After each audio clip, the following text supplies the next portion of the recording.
May I have permission from my elders to continue? Excellent, Sante. It's always a pleasure to be here with the Temple of the African Community in Chicago. So I want to say Asante Sana to the Temple for inviting me, as well as Asante Sana to Mama Yvonne, who reached out to me about coming. And of course, Pongezi, congratulations on the 41st year anniversary of the temple. It's a very notable achievement. Many of our institutions, particularly institutions that are focused on the reclamation of our culture, are institutions that are exceedingly ephemeral. And so we should celebrate every victory because every victory is indicative of our capacity to win. So Pongezi, again, congratulations. As I thought about what I wanted to share today after Mama Yvonne's invitation, I was stirred by both the emphasis on personal transformation, which is implicit, I believe, in much of the deep thought of ancient Kemet. And so I wanted to delve into that because I would argue that one of the key elements of spirituality, in fact, there have been multiple dimensions to spirituality, right? Spirituality gives us a connection to things beyond ourselves, be it our ancestors, our community, the world, and so forth. One of the elements of that, however, one of the key elements of spirituality is the capacity of spirituality to facilitate the holistic unification of our being. Therein, this process of self-development, of personal transformation, I would argue, is a key one. And to that end, I maintain that the wisdom traditions of our ancestors provide a framework whereby we can transform ourselves. So African deep thought is a key expression of African consciousness. The term itself was advanced by Dr. Jacob H. Carruthers in his book, Medu Neter, Divine Speech, and was his attempt to de-link the African tradition of wisdom from European philosophy. He argued that terms are never neutral, but are in fact weighted by the cultural elements from which they are derived. The term philosophy, for instance, reflects the intellectual tradition of Greco-Roman antiquity and later Western European thought, beginning most notably with the European Enlightenment. While both groupings were mired in fundamental alienation, the latter were most significant in their effort to provide an intellectual basis for enslavement and colonialism. Suffice it to say, Dr. Carruthers saw little in common between the European and African intellectual traditions, hence his proposal of African deep thought to represent the intellectual traditions of African people from antiquity to the present. Not only, in fact, I mentioned Medu Neter, but he also really delves into this at great length in his essay, or two essays, Science and Oppression, as well as his paper on the discipline of inner city studies. In both of those papers, he deals with this idea, this question of disciplinarity, and therein the implications and problematic nature of what Europeans call philosophy. Now, it should be noted that Theophilo Benga, similar to George E.M. James, problematized the origins of philosophy itself, contending that the social milieu of ancient Greece was unsuitable for the formation of philosophy, as well as noting the connections of the progenitors of Greek philosophy to ancient Kemet. Further, he has also linked the term philosophy, and most specifically the root word sophos, which means learned or intelligent, and its derivative, sophia, essentially practical skill, to the Kemetic concept of seba, that is to instruct, to educate, to learn. These connections notwithstanding, as Carruthers has argued, whatever Eurasians derived from Africa became subsumed within their cultural milieu, that is the Eurasian cultural milieu, with all of its attendant characteristics, most notably the condition of fundamental alienation, which Dr. Carruthers describes as the belief that the belief that conflict is the principal basis of social life, thus necessitating the creation of social structures predicated upon incessant strife. Dr. Carruthers argued that not only was fundamental alienation a key part of the ontology, beliefs about the very nature of reality among Europeans in antiquity, but that this is also part of that fundamental worldview today. For instance, and I don't want to spend a lot of time on this, for instance, we see this in the political discourse in this country, right? It would be very difficult to describe the political discourse in the United States without characterizing it as being laden with strife. Even discourse among people who consider themselves advocates of social transformation, oftentimes those theories are at their core predicated upon notions of inherent or endemic conflict. While a fuller review of these topics, such as the origins of philosophy or fundamental alienation, are really beyond the scope of this discussion, those interested can consult the works of Dr. Carruthers, most notably, again, Medu Neter, Essays in Ancient, Essays in Ancient Egyptian Studies, of course, but specifically the two that I mentioned before, Science and Oppression, as well as his essay on the discipline of inner city studies, and of course Obinga's work, the book that he published through Karnak House in 1992, as well as his more voluminous African philosophy, the Frontal Period. This essay specifically concerns itself with the implications of African deep thought for life and living. Drawing from the wisdom of Intef, who was a sesh, that is a scribe from the so-called 12th dynasty of ancient Kemet, I wish to demonstrate its importance as a sebayet, a wise instruction, as well as the consanguinity of other African wisdom traditions with their Kemetic predecessors. I will begin by rereading the statement from Intef. It was read earlier by Baba Charles, but I want to reread it so that it's fresh on everyone's mind.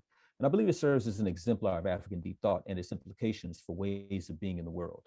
Intef wrote, "He is one with a heart informed about these things of which one is otherwise ignorant, far seeing when he goes deep into a problem, consistently moderate in action, profoundly versed in the ancient writings, skilled in unraveling complicated issues, genuinely wise, one who has educated his own heart, who stays awake at night seeking ways to truth, who daily surpasses the eve's accomplishments, one wiser than the wise, self-taught in the ways of wisdom, who seeks advice and so behaves that his advice is sought."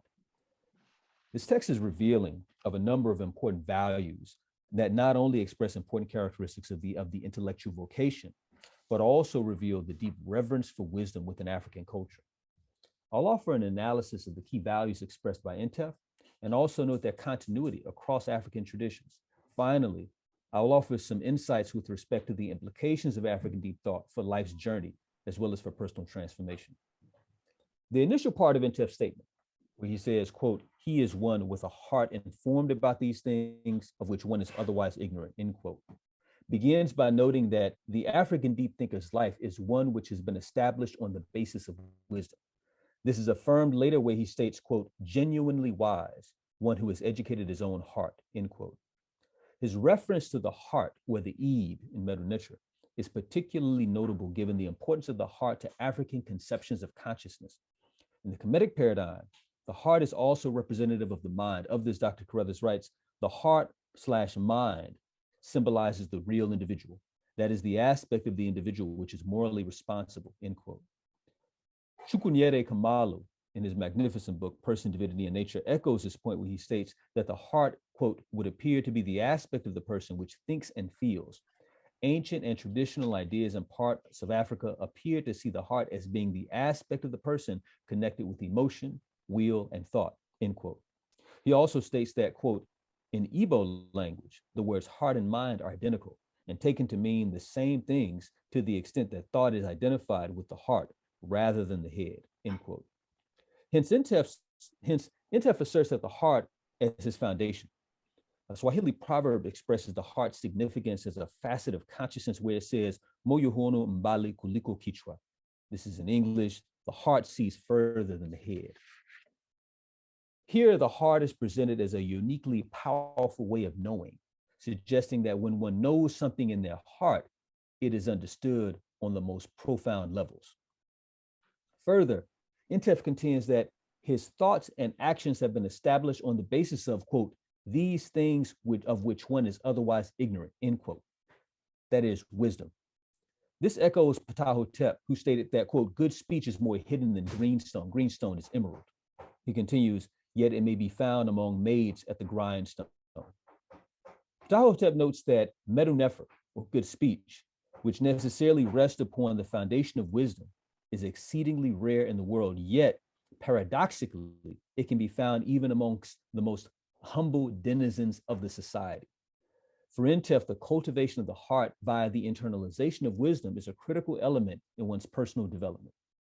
Intef states that he is, quote, "far seeing when he goes deep into a problem." This means that he seeks to understand matters on a deep basis, implying that superficial understandings, or more inversely to his speech, short-sightedness, is insufficient to the resolution of vexing quandaries. This reflects the Kemetic concept of sia, which Dr. Carruthers described as, quote, "exceptional comprehension," end quote. That is, the capacity to both see and understand with profound clarity. Again, as before, Intef's recognition of the necessity of Sia as a habitual practice mirrors the Akan wisdom that is expressed in the symbol Nyatsapo. So for those of you who are familiar with the Dinkra symbols, you've likely seen this symbol before, Nyatsapo. It is the wisdom knot. It's two knots that are entangled with each other. Nyatsapo, when you study Adinkra symbols, what you find, of course, is that Adinkra symbols are paired with proverbs that succinctly express the essence of that symbol. One of the proverbs, or one of the principal proverbs associated with Nyatsapo is Nyatsapo yede nyatsa na esane. That is, it is the wise who unties the wisdom knot. This proverb affirms that the resolution of difficult problems rests on the effective application of wisdom. The metaphorical use of a knot is also anticipated by Intef, where he states that the wise is one who is, quote, skilled in unraveling complicated issues, end quote. Thus illustrating the continuity of African thought across time and space. Again, we're reminded of the consonance between Intef's wisdom and that of his predecessor Ptahhotep in relation to the latter statement, quote, all conduct is measured, end quote. This accords with Intef's assertion that the African deep thinker is, quote, consistently moderate in action, end quote. That is, she or he acts mindful of the consequences of their actions and seeks to avoid excess. The implications of this to speech and action are significant and reflects African wisdom more broadly. An Akan proverb states, Tekre ma pa na ode wenti, which translates in English as a good tongue watches over the head. Here, good speech, which is reflective of sound judgment and is the foundation, and ultimately is the foundation for well-reasoned action. The Swahili captured this idea thusly, mzuia midomo utaratibu mwingi. That is, if you control your mouth, you have much prudence. The idea is that moderation in action, control of our mind, which by consequence means control of our speech and ultimately control of our actions, are one of the key elements whereby we develop discipline in the world and are we able to inform our actions with wisdom. It's notable that Intef reflects the African tradition of intergenerational transmission also, where he states that he is, quote, profoundly versed in the ancient writings, end quote. I always enjoy when I read ancient texts and they refer to having read and studied ancient texts. It's always very interesting to me. This reveals that even in antiquity, those who strove to attain wisdom would drink from the deep well of African thought, as Dr. Carruthers would say. Such thinking is also to be found in the instructions to Meriu Kare, where he is told to, quote, copy your fathers, your ancestors, see their words enduring books, open, read them, copy their knowledge, end quote. Hence, a potent source of wisdom is the ancestors, and the engagement with and reflection upon such wisdom is seen as a means of developing one's character. As noted previously, Intef emphasizes that the cultivation of wisdom is a matter of habitual and determined practice. When he states that the African deep thinker is one who, quote, stays awake at night, seeking ways to truth, end quote, he demonstrates not only the necessity of rigorous study, but also emphasizes that the refinement of one's character is reflected via one's struggle against limitation and falsehood, that is, internal as well as external. The necessity of constant struggle is also expressed in the Yoruba wisdom, which insists that those who seek to practice good character must express, quote, the eagerness and struggle to increase good in the world, end quote. That's from the Odu Ifa. I'm not a Yoruba speaker, so I'm not gonna misrepresent the language by mispronouncing it. Akan is Swahili, yeah, but not Yoruba, not yet. Herein, an idle life is problematized. Rather, those seeking to establish ma'at in the world are compelled to work incessantly towards such ends, that is, the expansion and establishment of truth and righteousness, and so on. Further, Intef notes the importance of daily self-reflection and self-evaluation when he states that one who seeks to be wise is one who, quote, daily surpasses the eve's accomplishments, end quote. Here again, complacency is dismissed and striving is encouraged. Intef emphasizes the significance of each day as an occasion to better oneself. This mirrors the Yoruba wisdom found in the Odu Ifa, which states, when a day dawns, we should not be as uninformed as yesterday, end quote. Thus, each day is a sacred opportunity to refine ourselves, to better ourselves. This also relates to Intef's statement about, quote, being self-taught in the ways of wisdom, end quote, which suggests that even as we are taught by our teachers and elders, ultimately mastery necessitates the internalization of such wisdom, and that we become self-directed in our growth and development. Additionally, Intef's statement, quote, one wiser than the wise, end quote, should not be taken as conceit. Rather, it demonstrates the cultivation and practice of wisdom as a constant endeavor, wherein one who dedicates themselves to assiduous study necessarily excels beyond others less committed. I remember an occasion, a capoeira teacher, Mr. Portovello, would go to Dallas for workshops. And I remember we were at one of these workshops. I think this is 2018, maybe 19. And everybody's probably like, 15, 20 of us there.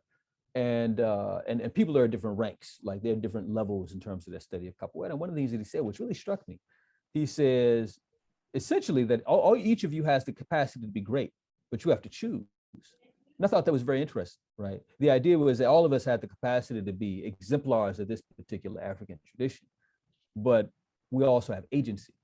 There's an Igbo proverb that says, if your chi is strong enough, chi is will, your destiny, if your will is strong enough, if your will is strong enough, your chi, that is your destiny, will follow you. And so you have this idea that the will is very powerful. And so I think Intef reminds us that our own efforts, the efforts that we engage in to better ourselves, have the capacity to shape us. In fact, there's a piece in the Odu Ifa from the Yoruba people that says, if one's destiny is unfortunate, then one's internal wisdom is not sufficient. Again, this recurring emphasis on our own effort, that is the ways in which we are capable of bettering ourselves. And the Khan proverb also, again, about this idea of continued self-improvement, states that, this is the African proverb in general, states that the wise person who does not learn ceases to be wise. And I'm not sure what particular African people that proverb comes from. I have to figure that out one day. But again, it says the wise person who does not learn ceases to be wise, which asserts that even the wise can be surpassed in wisdom if they fail to grow in knowledge. Lastly, the statement concludes, Intef's statement, by asserting that the African deep thinker is one who, quote, seeks advice and so behaves that his advice is sought, end quote. The immediate implications of this is reflected in the Akan wisdom, which says, Tikoro nko ajina, which translates into English as one head does not go into counsel. This means that to seek advice is wise, particularly in areas where the limitations of one's own knowledge could prove to be a liability. Thus, rather than rely on one's own wisdom, the African tradition encourages one to solicit that of others so as to produce the best outcome for all. Further, a Swahili proverb states, Hakimu mjua methali hutoa mashauri ya hekima. That is, the judge who knows proverbs gives wise advice. Herein, the wise judge bases her or his deliberations upon ancestral wisdom, therein drawing upon the shared bounty of knowledge of the society. In fact, Ptahhotep advises one to, quote, consult with the ignorant and the wise, end quote. An additional implication of this is that one grows in wisdom via such consultation, augmenting the breadth and depth of one's own understanding. This illustrates the valuing of collective wisdom in African thought, the belief that wisdom is within the collective purview and is a means via which one develops oneself. One good story, as I think about this, which captures this, is the Khan story about Anansi and the wisdom pot. If you haven't heard that story, it's a particularly rich one because it conveys this idea that wisdom belongs to all of us, and it belongs to all of us in order for us to better ourselves through study and practice. In conclusion, Intef illustrates the disposition of the African deep thinker, one who lives a life based on ancestral wisdom. He reminds us that such a path is a daily practice requiring rigorous self-evaluation, consultation with others, and self-discipline.